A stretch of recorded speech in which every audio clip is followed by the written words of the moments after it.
আসসালামু আলাইকুম ওয়া রাহমাতুল্লাহি ওয়া বারাকাতুহু। আলহামদুলিল্লাহি রাব্বিল আলামিন ওয়াসসালাতু ওয়াসসালামু আলা রাসূলিহিল কারীম ওয়া আলা আলিহি ওয়া সাহবিহি ওয়া আহলি বাইতি আজমাইন। দীর্ঘ 13.5 বছর পর বাংলাদেশ জামাত ইসলামীর শারীরিক উপস্থিতিতে একসাথে পূর্ণাঙ্গ শূরা অধিবেশনে উপস্থিত মজলিসে শূরার সম্মানিত সদস্যবৃন্দ, সম্মানিতা সদস্যবৃন্দ, আমন্ত্রিত অতিথিবৃন্দ এবং সাংবাদিক বন্ধুগণ, আমি আমার বক্তব্যের সূচনাতেই মহান আল্লাহ তাবারক ওয়া তাআলার অগণিত শুকরিয়া আদায় করছি, যিনি দীর্ঘ 13.5 বছর পর আমাদেরকে এই মিলনায়তনে আমাদের অতীতের ঐতিহ্য মোতাবেক আজ শূরা অধিবেশন সম্পন্ন করার তৌফিক দান করেছেন। আলহামদুলিল্লাহ রাব্বিল আলামিন। মহান রবের দরবারে সাহায্য কামনা করছি, শুরু থেকে শেষ পর্যন্ত আল্লাহ রাব্বুল আলামিন আমাদেরকে এই অধিবেশন সম্পন্ন করার ক্ষেত্রে তিনি যেন খালেসভাবে সাহায্য করেন। আজকের এই শূরা অধিবেশন বাংলাদেশের জনগণ, জামাত ইসলামী এবং মজলুম মানুষের জন্য যেন একটা মাইল ফলক হয়, আল্লাহর দরবারে সেই তৌফিকও কামনা করছি। আজ আমি যে স্পিকার স্ট্যান্ডের সামনে দাঁড়িয়েছি, এই মুহূর্তে আমি 13.5 বছরের পূর্বে বা 14 বছর পূর্বের সেই অবস্থানে নিজেকে দেখতে পেয়ে খুবই অসহায় মনে করছি। একসময় এই স্টেজে যারা বসতেন, যাদের মুখের মূল্যবান কথাগুলো আমরা শুনতাম, জাতির কাছে যেত, আজকে স্টেজে বসা লোক একজনও এখানে উপস্থিত নেই।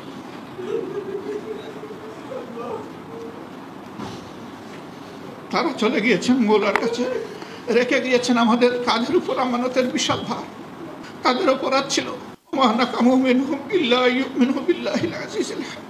এই আয়াতটি যে প্রেক্ষাপটে নাজিল হয়েছিল, এইবারকার হজের মৌসুমে আল্লাহ তাআলা আমাকে সেই জায়গাটায় নিয়ে গিয়েছিলেন। 1000 বছর পুরানো এবং পুরানো মানুষগুলোর হাড্ডি এখনো রয়ে গিয়েছে।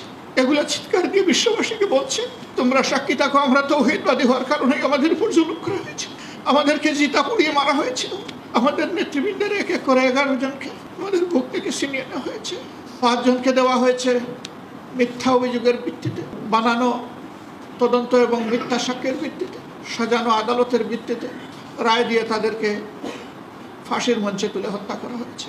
5 জন ইন্তেকাল করেছেন জেলের ভিতরে।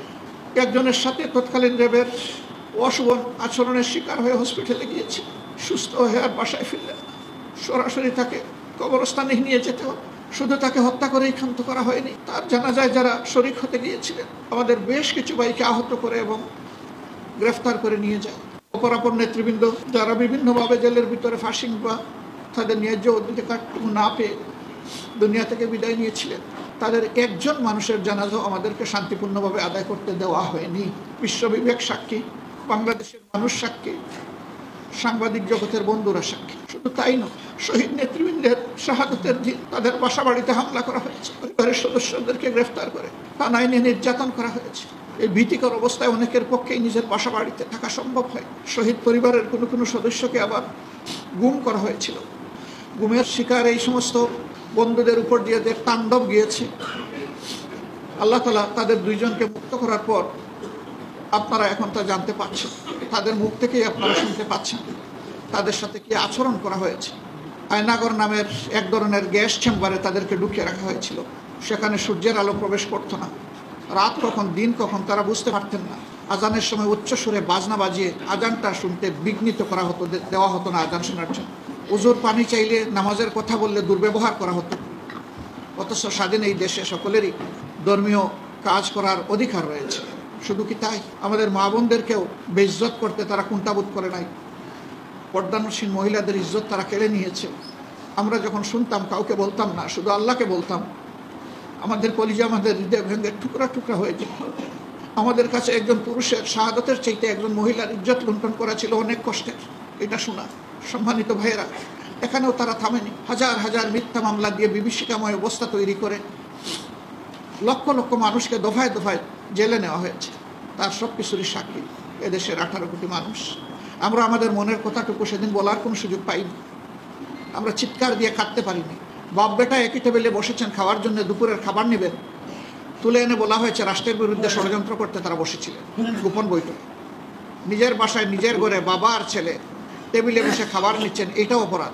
এরকম কত হাজার অপরাধ আমাদের সাথে করা হয়েছে, তার হয়তো টানা কয়েকদিন বলা যাবে, তারপরেও শেষ হবে না। আমি চুম্বকে কিছু বিষয় আপনাদের সামনে চেষ্টা করেছি মাত্র। এও সাক্ষী আপনারা যে বিশ্বের কোথাও এরকম কোনো এভিডেন্স আসছে কিনা আমি জানি না। আমার সামান্য অভিজ্ঞতা, ইতিহাস জ্ঞান, এর থেকে আমি কোথাও খুঁজে পাইনি রাজনৈতিক প্রতিপক্ষকে দমন করার জন্য তাদের বাড়িঘর বুলডোজার চালিয়ে ধ্বংস করে দেওয়া হয়েছে। আমার কাছে এমন কোনো নজির নেই। আমাদের সাথে সে আচরণটাও করা হয়েছে। শুধু নেতৃবৃন্দ নন, সারা দেশে ছড়িয়ে ছিটকে থাকা আমাদের সহকর্মীদের উপরে তাণ্ডব চালানো হয়েছে। এখনও গুমের শিকার হয়ে অনেকেই আছেন যাদের খবর আমরা জানি না।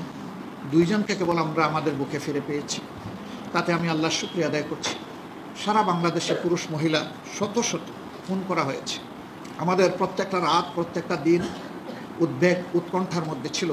আমরা আমাদের আপনজনদের মুখ দেখতে পারিনি। মাস চলে গেছে, বছর চলে গেছে, আমরা দেশে অবস্থান করি, কিন্তু আপনজনদের সাথে আমাদের মুলাকাতের পরিবেশ ছিল না।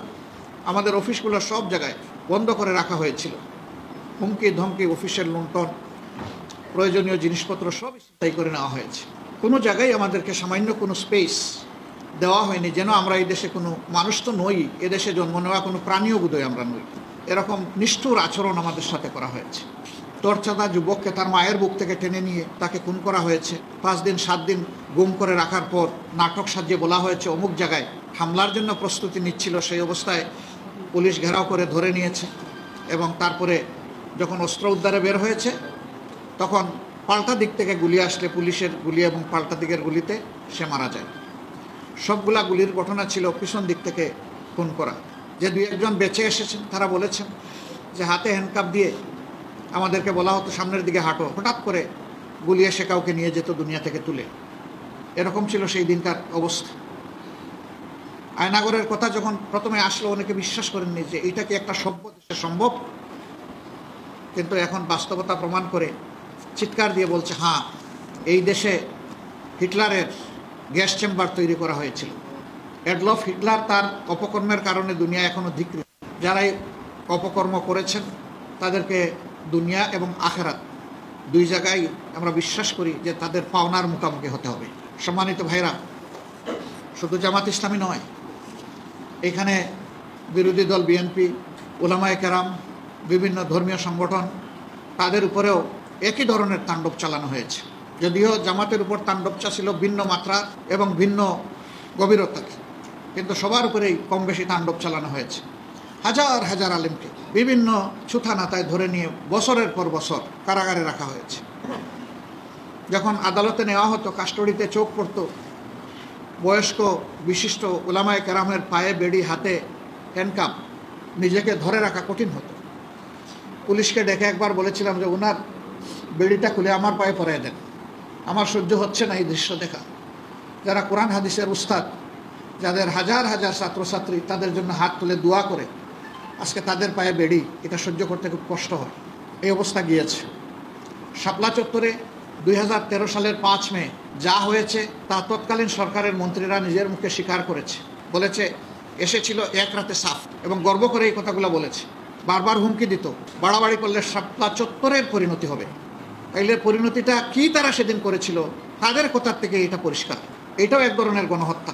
একটা বংশকে পুরোপুরি শেষ করে দেওয়ার এই খায়েশ ছিল। আমরা এই সরকারের দুঃশাসনের 15.5 বছর আমাদেরকে রাস্তায় নামতে দেওয়া হয়নি। নতুন কালচার চালু করেছিল, তাদের অনুমতি নিয়ে তাদের বিরুদ্ধে মিছিল করতে হবে। হাস্যস্কর ব্যাপার। আমরা ওইটার তোয়াক্কা করি নাই প্রথম দিকে। আমরা আমাদের সামর্থ্য অনুযায়ী সকল অন্যায়েরই প্রতিবাদ করার চেষ্টা করেছি। এর মধ্যে 3টা অগ্রহণযোগ্য একেবারেই বাজে 3টা নির্বাচন তারা চলে বলে কৌশলে অনুষ্ঠান করে নিয়েছিল, যেটাতে জনগণ ভোট দিতে যাওয়ার কোনো পরিবেশ পায়নি অথবা যায়নি। আর একটাতে তো আগের রাতেই সব শেষ হয়ে গেছে। দিন পর্যন্ত ধৈর্য ধরার তাদের সেই রকম সৎসাহস ছিল না। এর সব কিছুরই সাক্ষী বাংলাদেশের জনগণ, আমাদের সাংবাদিক জগৎ সহ।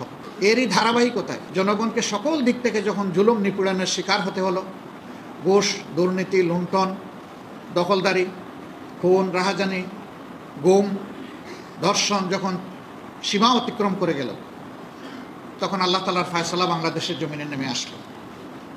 ছাত্র সমাজের একটা ন্যায়সঙ্গত দাবিকে যেভাবে প্রথম দিকে তাচ্ছিল্য করা হলো এবং উস্কানিমূলক বক্তব্য দিয়ে তাদের অনুভূতিতে আঘাত দেওয়া হলো, তারা একটা দাবি, কোটা সংস্কারের দাবিতে, কোটা বন্ধের দাবিতে নয়, বিলুপ্তির দাবিতে নয়, সংস্কারের দাবিতে তারা নেমেছিল।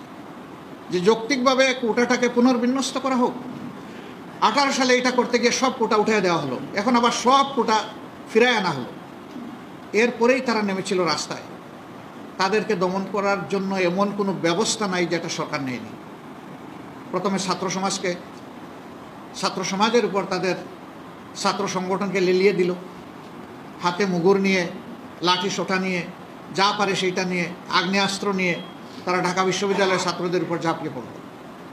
এরপরে আস্তে আস্তে আন্দোলন দানা বাঁধতে লাগলো।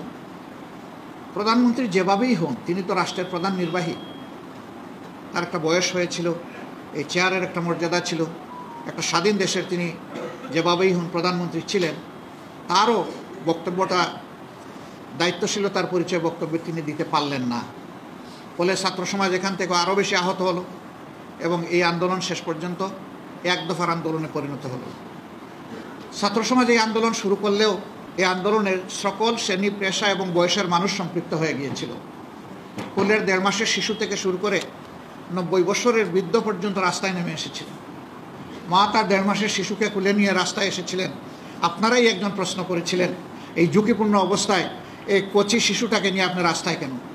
উনি অত্যন্ত আত্মবিশ্বাসের সাথে জবাব দিয়েছিলেন সেদিন যে শিশু আমার কেবল একটা নয়, হাজারো মায়ের শিশু যেখানে অধিকার আদায়ের জন্য রাস্তায় নেমেছে, আমার আর বড় শিশু নাই, আমি পাঠিয়ে দিতাম, আমার যেহেতু নাই আমারটাই নিয়ে আমি নেমে এসেছি। আমিও তাদের সাথে একাকার হয়ে গিয়েছি। মহিলাদেরকে জিজ্ঞেস করা হয়েছে আপনি আসছেন কেন? বলে আমার ছেলেমেয়েরা যেখানে বুক পেতে দিয়েছে সেখানে আমি ঘরে বসে থাকতে পারি না, আমিও বুক পেতে দিতে চাই। এখানে সকল শ্রেণী, পেশার, বয়সের মানুষ সবাই নেমেছে। রাজনৈতিক দলগুলো তাদের অবস্থান থেকে এই আন্দোলনকে সর্বাত্মক সমর্থন এবং সহযোগিতা দিয়েছিল, কিন্তু এই আন্দোলনের অগ্রভাগে ছিল আমাদের ছাত্র, তরুণ এবং যুবক সমাজ। আমি আজকে তাদেরকে অভিনন্দন জানাচ্ছি। এর আগেও আমি জানিয়েছি, আজকে আমাদের মজলিসে শুরার এই বিপ্লবোত্তর প্রথম অধিবেশনে বা গণ অভ্যুত্থানোত্তর প্রথম অধিবেশনে আমি আরেকবার তাদেরকে মোবারকবাদ জানাই, অভিনন্দন জানাই। তারা জাতিকে স্বস্তির নিঃশ্বাস এনে দিয়েছে। আল্লাহ তাআলা তাদেরকে দুনিয়া এবং আখিরাতে 2 জায়গায় মর্যাদামণ্ডিত করুন। এই অসাধ্য সফল করতে গিয়ে, সাধন করতে গিয়ে যারা দুনিয়া থেকে বিদায় নিয়েছে, বুলেট যাদের বুক ঝাঁঝরা করে মা থেকে আলাদা, বাবা থেকে আলাদা করে ফেলেছে চিরতরে, ভাইকে বোন থেকে নিয়ে গেছে, বোনকে ভাই থেকে নিয়ে গেছে, আমাদের যুবতী বোনদেরকে বিধবা বানিয়েছে, বাচ্চাদেরকে এতিম বানিয়েছে, আমরা সেই সমস্ত শহীদানের প্রতি শ্রদ্ধা নিবেদন করে আল্লাহর দরবারে তাদের মাগফিরাত এবং মর্যাদা কামনা করছি। আল্লাহ তাআলা তাদের পরিবারকে এই সুখ বহন করার তৌফিক দান করুন এবং উত্তম সবর করার তৌফিক দান করুন। যারা আহত হয়েছেন, মহান মনিবের দরবারে দোয়া করি আল্লাহ তাদেরকে সুস্থতার নিয়ামত দান করুন। সম্মানিত বন্ধুগণ, এটি ছিল সুস্পষ্ট গণহত্যা। যাদের মাথায় উঠে যে কোনো মূল্যে গদি আমার টিকিয়ে রাখতে হবে, মানুষ যা মারা যাক কোনো অসুবিধা নেই। এই জন্য আপনারা সাক্ষী, শুধু স্থলভাগেই এই গুলি চালানো হয়নি, আকাশ থেকেও গুলি চালিয়ে মানুষকে হত্যা করা হয়েছে। এগুলা ছিল দুঃখজনক। এই দৃশ্য একটা স্বাধীন দেশের নাগরিক দেখতে হবে, এর জন্য আমরা মানসিকভাবে প্রস্তুত ছিলাম না। আবার বিভিন্ন সময় ইন্টারনেট সেবা টোটালি বন্ধ করে দিয়ে সেখানে যাদেরকে হত্যা করা হয়েছে তাদের লাশ গুম করা হয়েছে।